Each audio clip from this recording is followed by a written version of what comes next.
Welcome to the intersection of technology, cybersecurity, and society. Welcome to ITSPmagazine. Thank you for joining us for this conversation. Blue Lava is the first business platform for CISOs to manage their security program. Blue Lava guides security leaders to effectively measure, optimize, and communicate their security program with confidence and ease in one platform. Learn more at bluelava.net. HITRUST is a leading data protection standards development and certification organization that strives to safeguard sensitive information and manage information risk for global organizations across all industries and throughout the third-party supply chain. Learn more at hitrustalliance.net. CrowdSec, the collaborative and open source cybersecurity solution. Analyze behaviors, respond to attacks, and share signals across the community for free. Let's make the internet safer together. Learn more at crowdsec.net. Black Cloak provides concierge cybersecurity protection to corporate executives and high net worth individuals to protect against hacking, reputational loss, financial loss, and the impact of a corporate data breach. Learn more at blackcloak.io. Modern application development needs modern application security. With our award-winning application security testing solutions, Checkmarx enables developers to securely accelerate their work. Learn more at checkmarx.com. AppViewX is trusted by the world's leading global organizations to reduce risk, ensure compliance, and increase visibility through machine identity management and application infrastructure security and orchestration. Learn more at appviewx.com.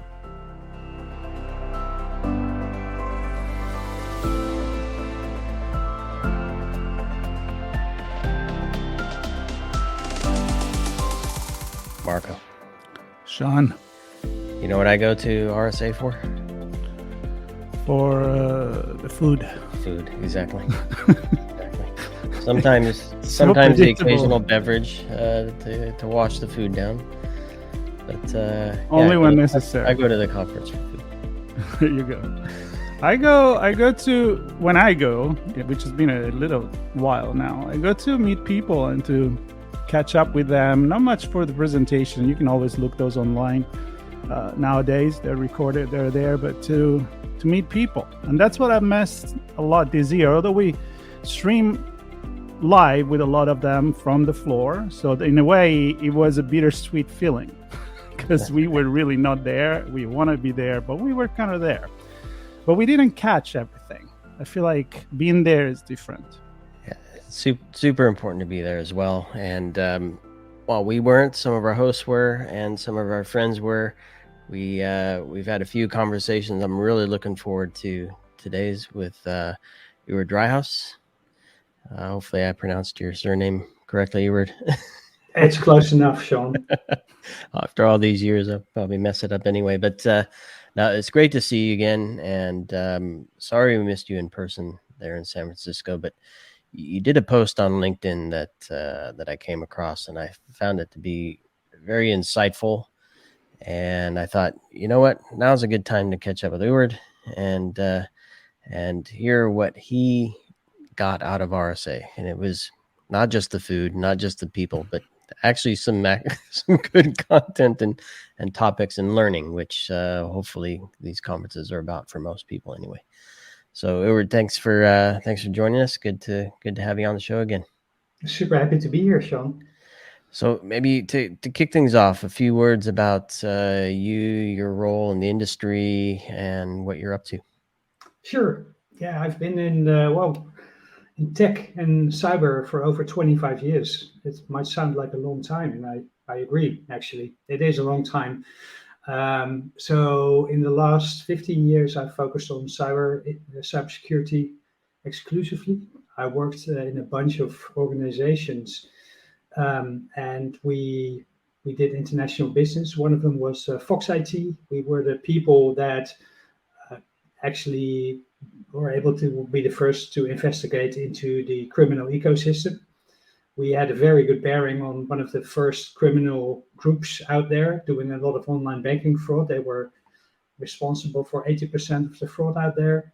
And they were also the people who innovated a little thingy called ransomware out of their botnets. So that was an amazing time. After that, I went to work for a fantastic company. It was Europe's biggest MSP. And I got to learn the MSP business and the vendor business very well. We worked with a lot of partners, got to learn a lot of fantastic vendors, Palo Alto, Checkpoint, and what have you, all those up and coming vendors. We sold that company after a few years, and it was actually one of the biggest, it was the biggest European cybersecurity M&A at that time, and I think it still is today. And then I worked for a startup because I hadn't done that yet, just to see how that was. It was an amazing time. A company called CyberSprint. I was their strategy officer, and I worked there for 2 years. Had a lot of fun, and then I started out as an independent advisor.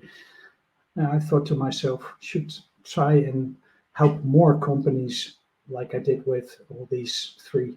And that's what I set out to do. On the side of that, I do have an evening job. I run a not-for-profit organization called CSIRT.global.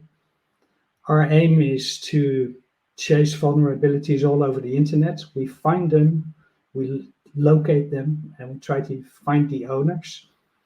We're a sister company to the Dutch Institute for Vulnerability Disclosure.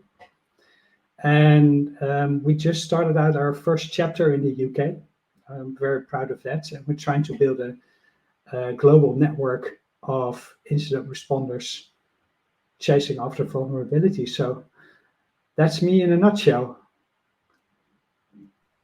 Super cool. And I mean, I joked about the food, but I have to go with the answer that Marco gave for real, which is it's about the people. And I was fortunate enough to meet you through some mutual friends.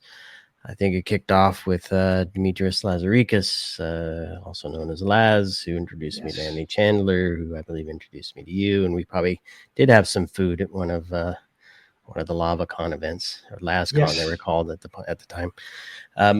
But it's these relationships and working with you and Andy, I got some insight into what was happening in Europe and with some of the criminal investigations. And I mean, really important stuff that I wouldn't have a view if I hadn't met you. So I appreciate that. And it's your view on what happened in San Francisco that we want to get into now. So we'll include a link to this post, but let's see here. Let's start with the general, how did you learn? And then we'll get into some of the what did you learn. So clearly there are sessions, but it's more than just the sessions, right? What did you do that week? Yeah, I agree with that. It definitely took me a few years to navigate RSA properly. When I first walked in there I think it was in 2012. So that was 10 years ago. And I walked around in Moscone all starry-eyed, and I really didn't know what to do. I tried to create some kind of calendar out of the talks that were there. But that ultimately is, like you said, it's not really where you probably need to be. For me, it was also meeting through mutual friends, getting into the back rooms, trying to meet new and interesting people. You never know who the next person is going to be who teaches you something. And I found that open mind is really what you need to have. And for me, what really works well is also have a little bit of an open calendar. It's very easy if you're a veteran RSA person to fully book yourself back to back with all kinds of meetings. You're probably going to be in all the hotel rooms and so on. But myself, I try to book half of my day, because if you keep that open space for maybe a lunch here or a dinner there, a cup of coffee, that's when the magic suddenly starts to happen. And for me, that was literally true as well. And then the half that I didn't plan, I had the most interesting meetings. I met a fellow named AJ Nash, who is very witty and very wise as well. I met multiple people who taught me a lot. And I borrowed it actually and put it in that post. I didn't thank them all personally, but this is all borrowed knowledge. But that's what RSA is for, in my opinion.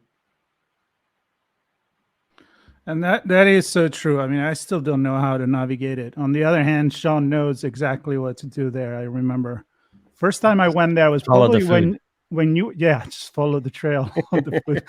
But I think I was there the first time when you said you were there, and Sean was just moving really fast with a full schedule ahead, and I didn't know what to do. But I agree with you. I mean, lately, the last few times we actually didn't book anything. We were just like, nope, let's just go with the flow, and then let's see what happened.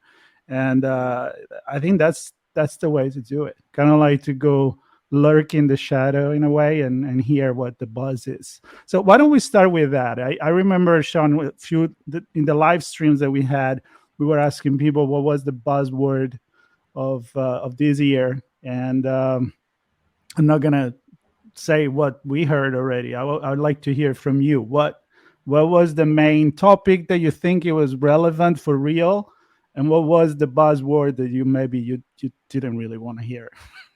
Oh, wow. What I heard a lot of buzzwords actually.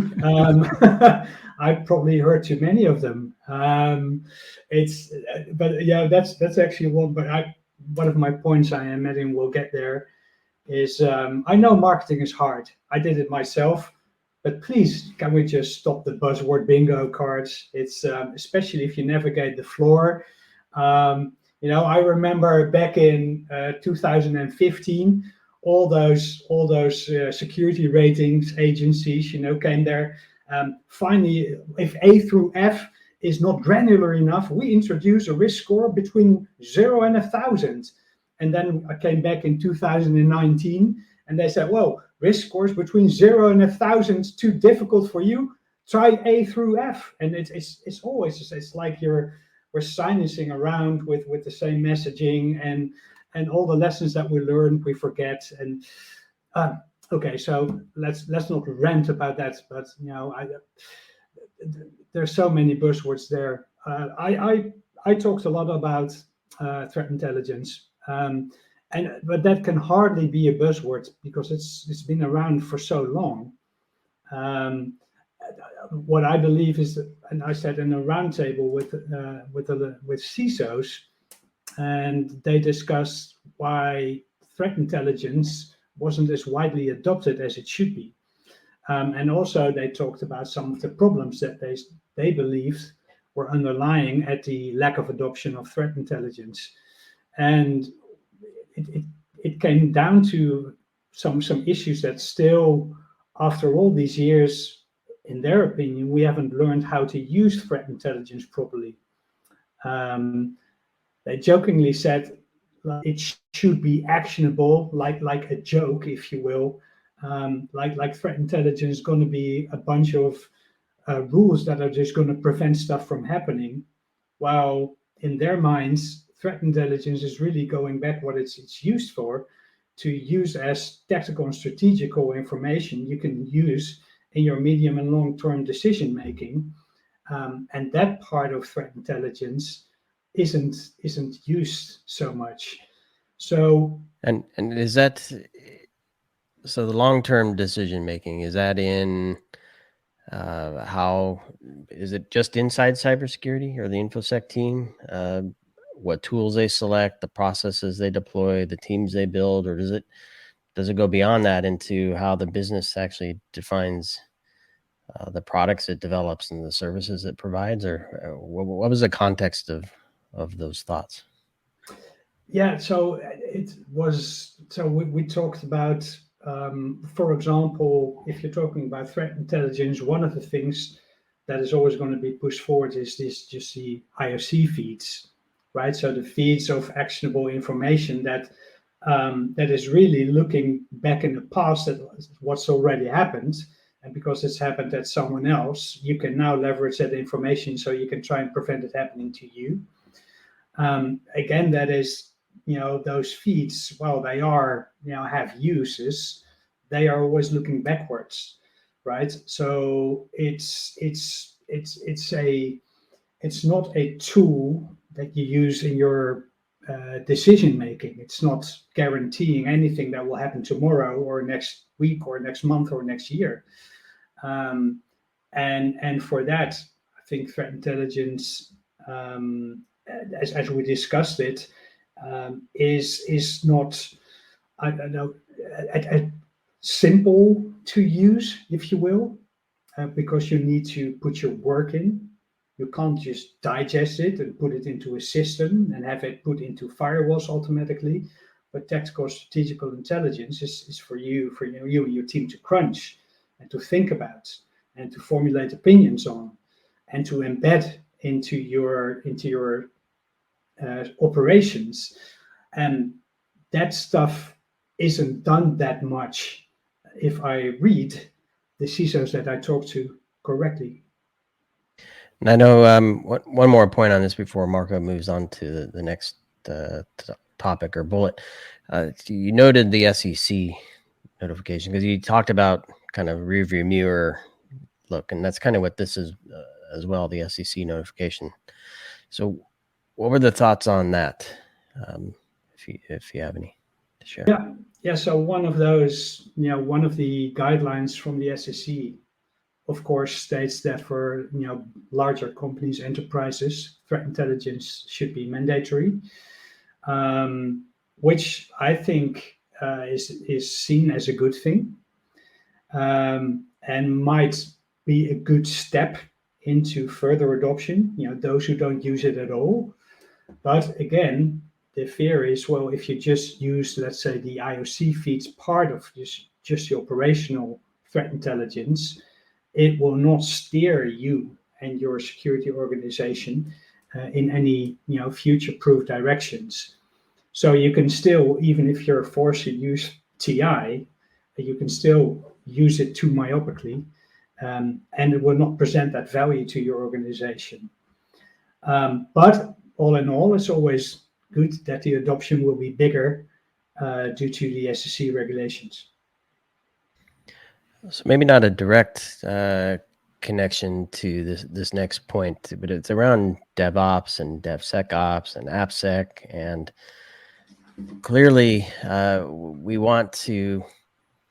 we've been trying for years to integrate, right, security into application development and find ways to build knowledge and information into that whole process so teams can either collaborate or teams can either own the start to finish life cycle that includes security. What was your takeaway from RSA in terms of AppSec and DevSecOps and that whole space? Yeah, I thought those were some of the most interesting developments, especially on the product and on the vendor field. And I must tell you immediately, like, because of the whole pandemic situation, I hadn't been to RSA for 2 years, so a lot has happened in 2 years.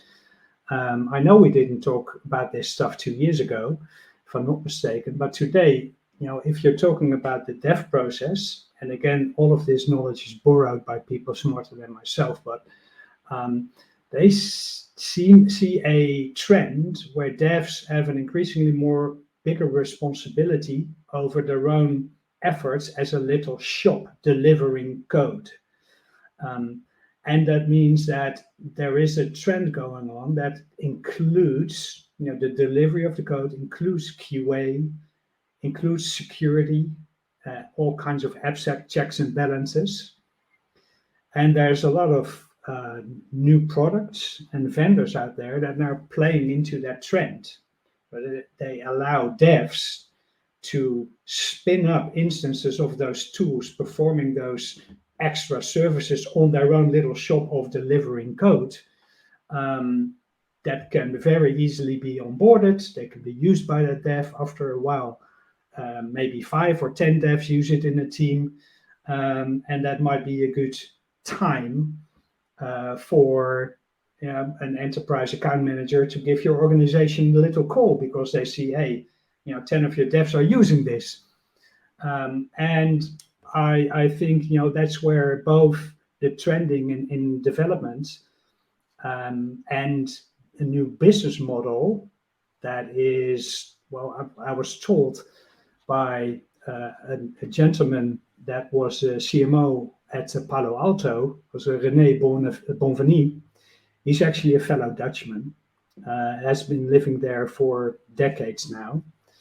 That process called product-led growth. And that is a methodology that he believes in very strongly. So, well, because that allows, let's say, the shopkeeper themselves to use the product without any sales or enterprise or whatever interfering, and only after the product is widely adopted, because it has a lot of uses. It's targeted at the dev. It's not targeted at the dev's manager. It's not targeted at the procurement process and so on. So you bypass all of that. And he really believes in that. So I talked about it with some other sales leaders as well, by the way, more traditional sales leadership, who are used to doing those enterprise sales and just chasing down people, showing the value and so on. And they believe, well, in the end, if those 10 devs are going to use that product, you need to have a discussion with a salesman anyway, because that's when you want to have your volume license or whatever.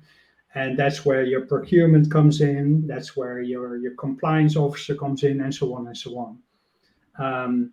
So in the end, an enterprise sale is going to happen. So what they seem to think is, well, this PLG might be a very nice first step to accelerate entry into an organization, but it's going to require traditional sales to make the sale bigger, if you will. That's what they seem to think.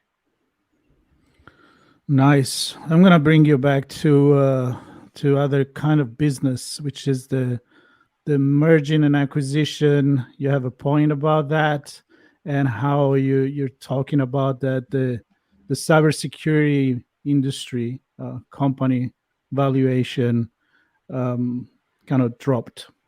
And of course, first thought is, well, sure, look at the economy, right? So number one. But also, I think maybe that connect to the fact that we need to leave this industry and invest in this business independently if it's a speculation or not. Meaning, are we at the point where actually we all agree that there is a great value for the business, and so it's a long-term investment for society as well? So just to maybe elaborate on that point. Yeah, I think that's a very good point, Marco. Is I would say it's too simple to just say, well, interest is going up, so money is getting more expensive. That would be a gross oversimplification, right? There's a lot of investment firms who still sit on a lot of money, and they need to have that money rolling around in order to do something for them. So I think the consensus is that there's still a lot of money out there for who's actually looking for it. And again, the word on the streets, this is just some numbers that have been whispered into my ear, where that there's about a 20% valuation drop. This is total speculation, of course, because I haven't seen anyone doing the math. How can you compare today's valuations to last year's valuation or last decade's valuations? But that said, all of this investing is, of course, about feeling. It's about a gut feeling as well. And if the word on the streets is that cybersecurity value is dropping, interest rates are rising, then indeed investing in it, for a short-term big exit might be a little bit too opportunistic at this time. But long-term investments and investors who are willing to stick with an organization and willing to help them over many years to get further, that's absolutely fine. That's a-okay. So from that I got the feeling that the chance that we'll see some wild and bumpy rides, in 3 years from a 5 million seat to becoming a unicorn is deemed a little bit less likely. But in the long term, for those that require long-term relations with their investors, nothing really changes. I don't know if you got a sense of this or not, but so clearly investments help either create or extend a runway, right? So that there's some sort of exit. If the runway is short, almost too short in some cases, perhaps, does that drive the likelihood of M&A? And I know that there's been a lot of talk of there's so many companies doing very similar or the same thing, so we have to see some consolidation anyway. Did you get a sense that those two things are going to drive a lot of acquisitions? Yeah, I think that's very interesting. I did see World in use from my own vantage point, and again, there's absolutely no statistics behind this, but I did see some very interesting startups who have been acquired in order to be features of bigger companies and bigger products. And I do believe if you're a bigger company and you're lacking certain functionality, that they at this time would be scouting out those kinds of organizations to buy themselves into that kind of technology to include it into their platforms. I have seen that happening, but that's not a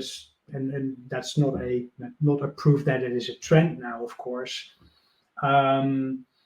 But also, of course, and this is for me as a European, this might sound really, I don't mean this in a negative way or something, but it's very, let's say, putting in a lot of investments with a B round and a C rounds and investments of over several hundred of million is something that in Europe doesn't happen a lot.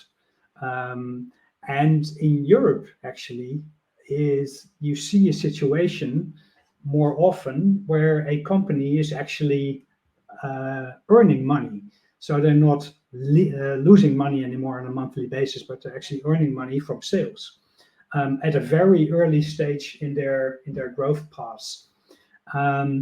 It might be interesting, and I know that when you're used to looking at big investments and so on, maybe there might be one or two lessons to learn from some of the more successful European startups that became solvent very fast. Because I believe that there might be some kind of truth in the middle. Those big investments might be risky, but becoming cash positive too soon might be a risky approach as well. So somewhere in between those two strategies might be something interesting. Something in between. It's always usually that's where the answer is, right in between. A hot dog or a hamburger, something in between. Well, I was going more like a shade of gray between the black and white, but I go sure. with the Well, you can go with the buns example too. I go with the pancake between two pancakes. Yeah. And how you package that pancake or burger, that is important. That makes me think about the branding, the marketing. And we kind of touched already on this. Like when I say buzzwords, I know that usually don't come from the industry itself. It comes from those that are paid to market the industry. And you have a couple of points here that even if I wasn't there, I kind of have those flashback of getting into San Francisco, they're seeing like billboard, or getting into the expo floor and seeing a finger pointed at you that say you're not good at doing this, let us do it. So that kind of fear mongering is still there, despite all the conversation, I guess, Sean, that we had in the past, where we're not that relevant, we're not that effective into changing the course. Right, and it's more than just the words, right, Eward? I agree. It's a way of presenting, I guess. It's a lifestyle. Yeah, I agree. I do believe that for some reason we still haven't found the right words to explain how you become more secure and safe. right? And for some reason, the old paradigms, the castle with the moat around it and the bridge and everything, of course, security professionals laugh about that. We're still talking, we're marketing our products like you're protecting a castle.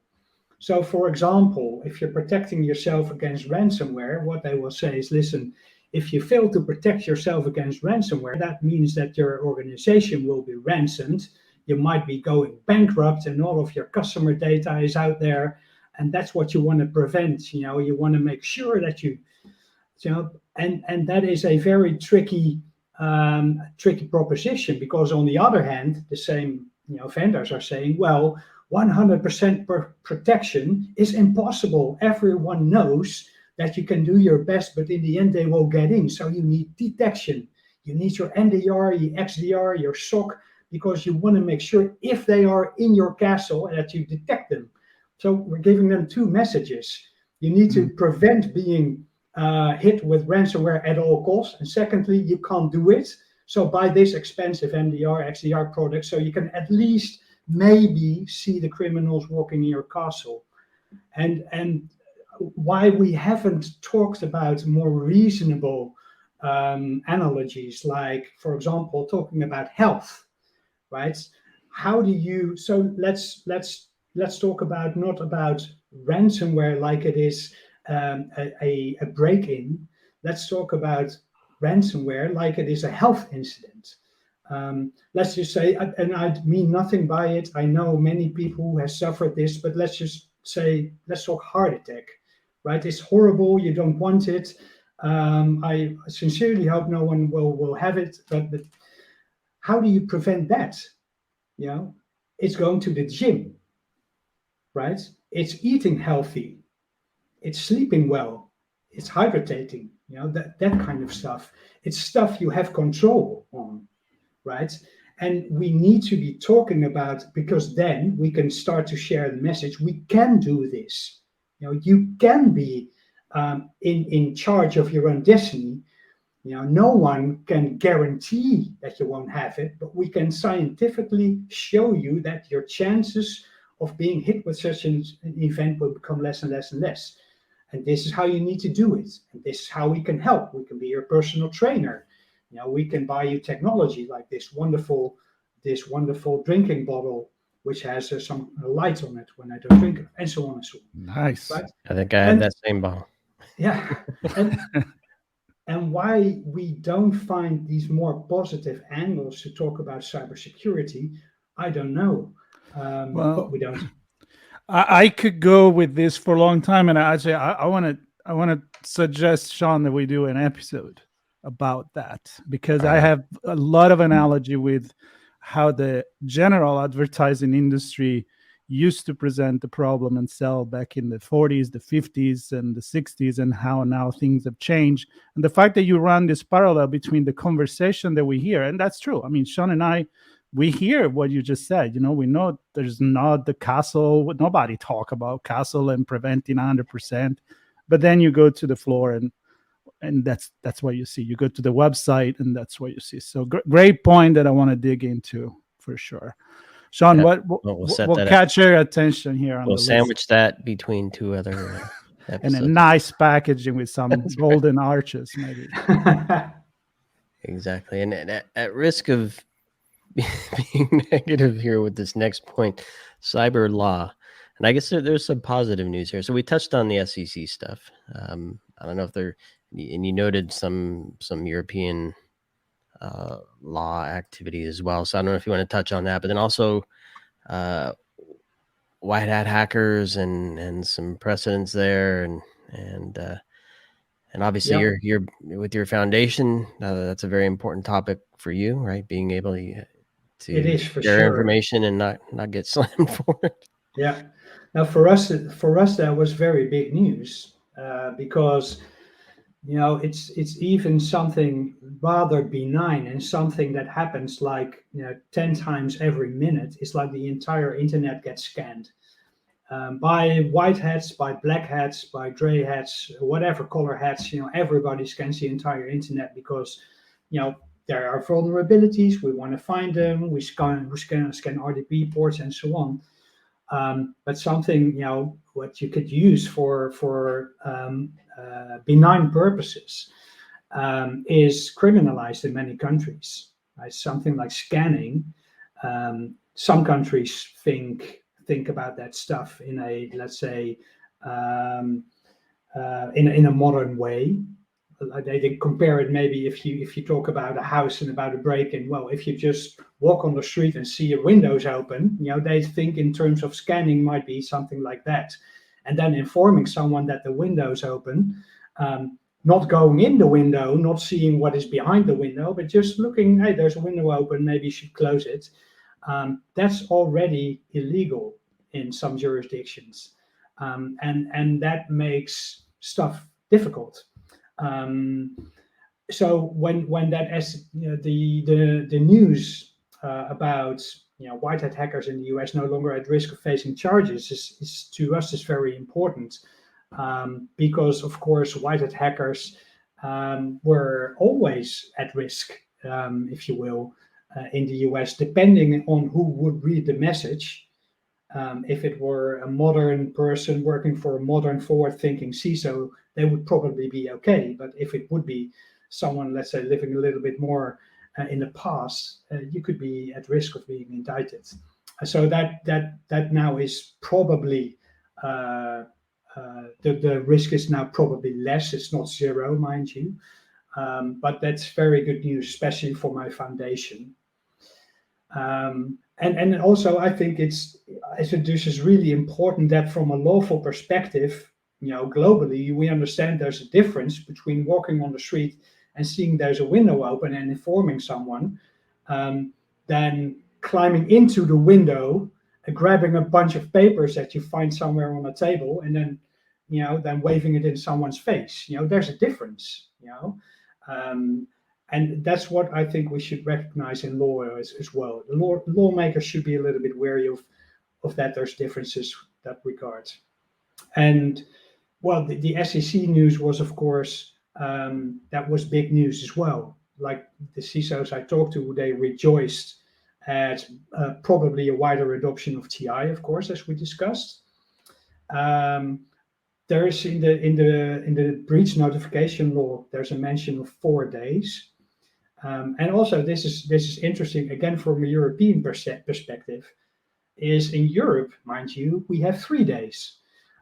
So we need to work a little bit faster, if you will, to get all of our facts straight, to a little bit initial forensics and so on. But also in Europe, within those first 3 days, we should inform all the downstream victims. And this is something that was, for me, was a big takeaway from RSA. The SEC doesn't have that requirement. Right? So law no in downstream. the US, yeah, exactly. It's way easier to comply. Just get your facts straight. You have 4 days, and then you inform the SEC probably after 3 days and 21 hours with some of the initial knowledge you gathered. In Europe, after 3 days, you should have informed all of your customers. If you have 2 million of them, you should have sent 2 million emails. Right, so it's that simple, and that is interesting. I believe. I believe it's good that the SEC is pushing that breach notification law. I also think if you're finding difficulty to comply with that law, try to phone up a European friend who works in InfoSec.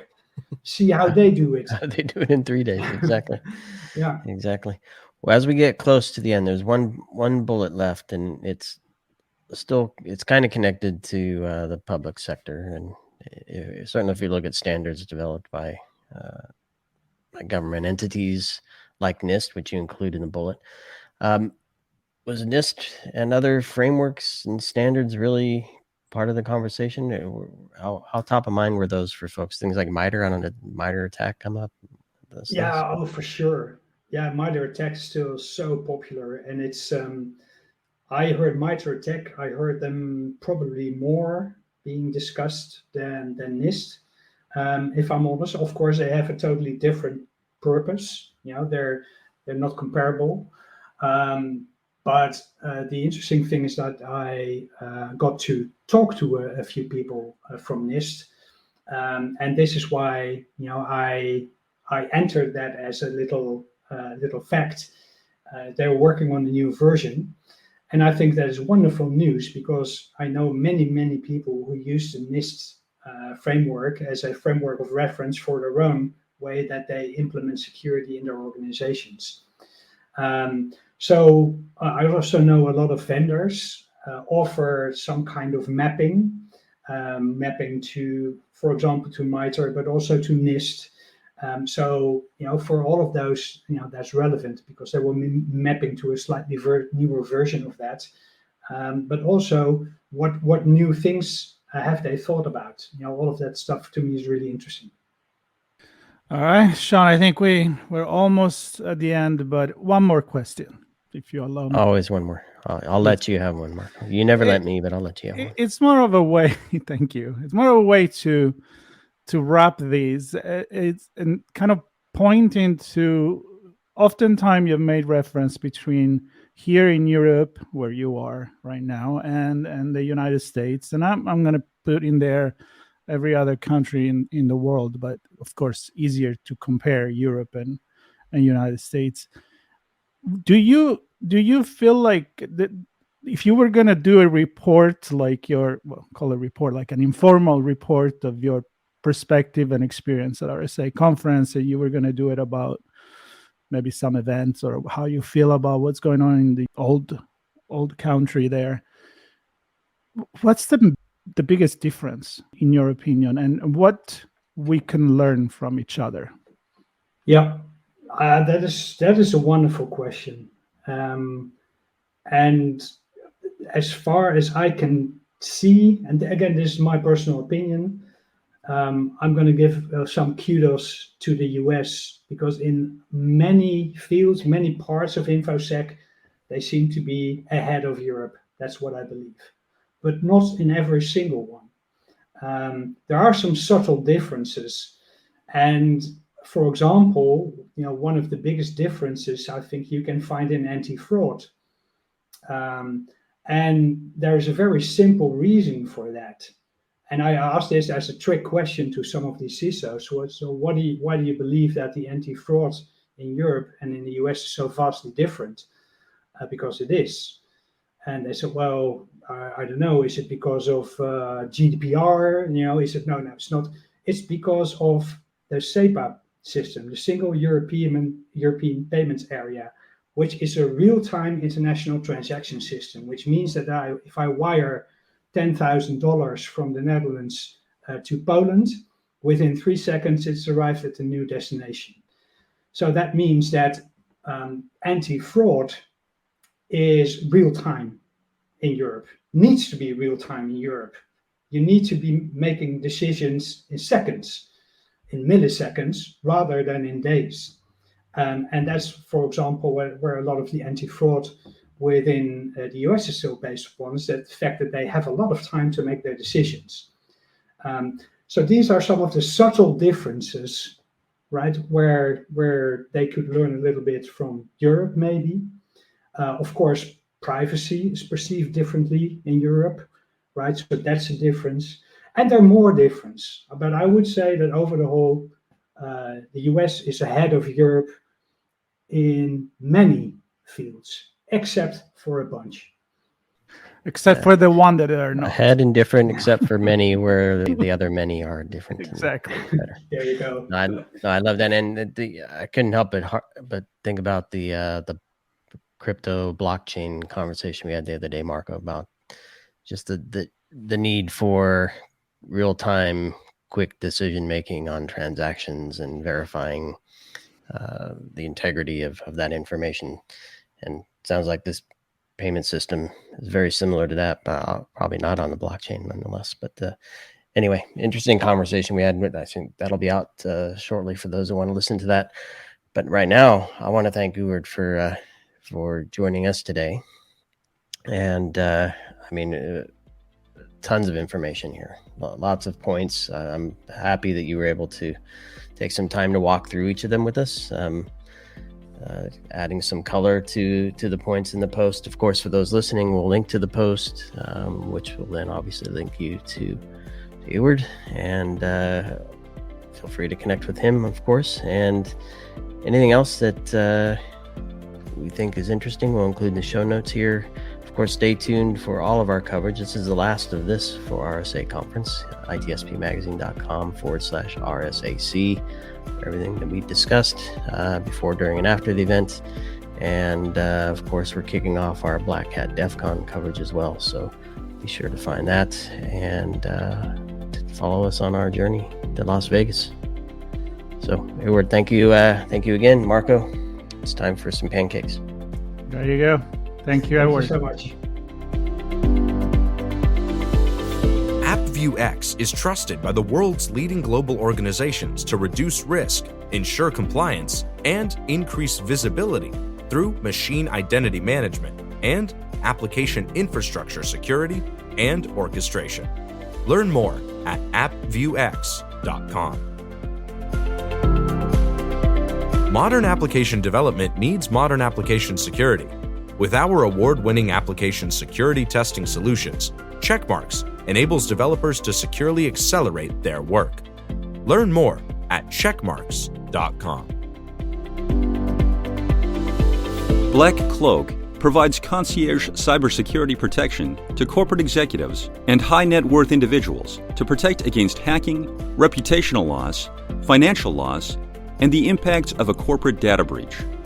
Learn more at blackcloak.io.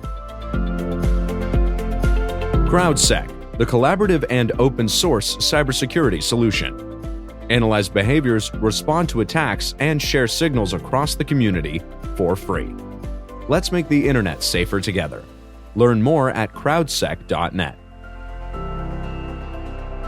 HITRUST is a leading data protection standards development and certification organization that strives to safeguard sensitive information and manage information risk for global organizations across all industries and throughout the third-party supply chain. Learn more at hightrustalliance.net. Blue Lava is the first business platform for CISOs to manage their security program. Blue Lava guides security leaders to effectively measure, optimize, and communicate their security program with confidence and ease in one platform. Learn more at bluelava.net.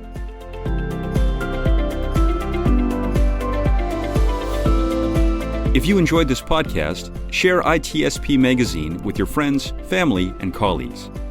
If you represent a company and wish to associate your brand with our conversations, sponsor one or more of our columns.